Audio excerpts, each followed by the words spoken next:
So then you finished your bachelor's degree at University of Nevada. What was the next step for you?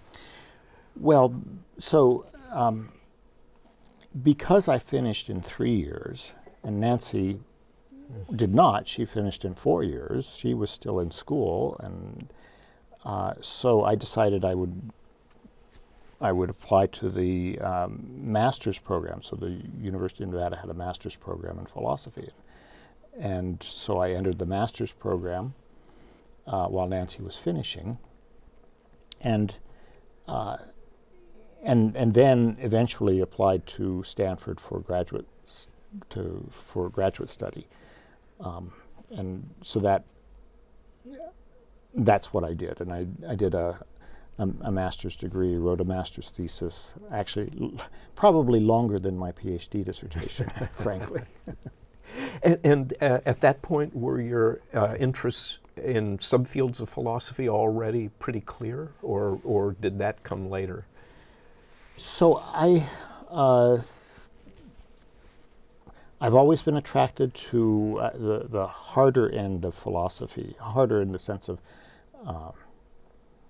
less literary, more mathematical. And so, yes, I'm interested in analytic philosophy and the history of analytic philosophy, but in particular, I'm interested in logic and philosophy of logic, history of logic.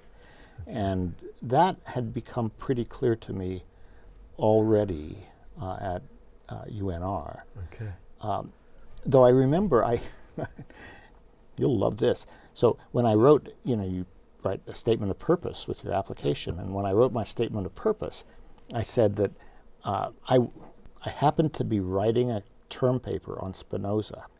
So I said I was passionate about Spinoza and wanted to work on Spinoza. Now that's a stupid thing to say to them. Nobody worked on Spinoza anywhere, actually. But anyway, that's what I wrote in my statement of purpose to Stanford Philosophy Department.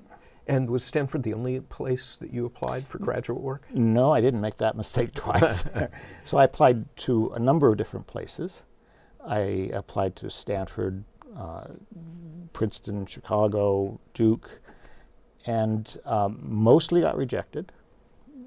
Coming from, it's very hard to make the jump from an undergraduate degree at the University of Nevada to a graduate program at one of these top schools. It just is hard. And I got into Duke. I was put on the wait list at Stanford and rejected everywhere else. So at Duke, they offered me this very fancy fellowship. And they offered it to me in December, and they said, you have to either accept it or reject it right now, because otherwise we'll give it to somebody else.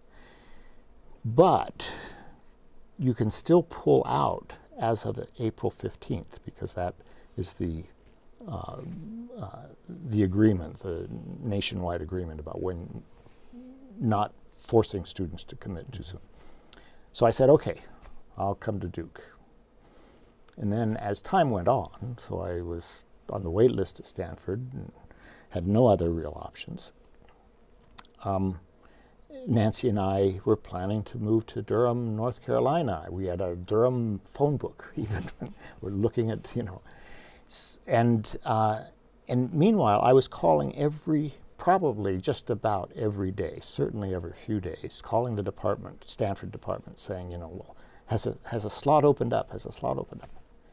And then on April 15th, I called up and I told the department administrator, who I've come to know quite well in subsequent years, I said, I have to know by 5 o'clock Eastern time, or else I will not be able to pull out of Duke. And so she put down her phone, put down the headset of her phone, not on hold, but just down on her desk. She went out in the hall and she shouted, Ian Hacking was chair, Ian, you have to tell this young man whether he can get in. And so then she came back and she said, well, we'll do our best. And then that was the end of the phone call. And then Ian hacking called me within a half hour and said, we want to offer you a spot. And so Gail Francis, that was the administrator's name, I think it was really Gail Francis that got me into Stanford.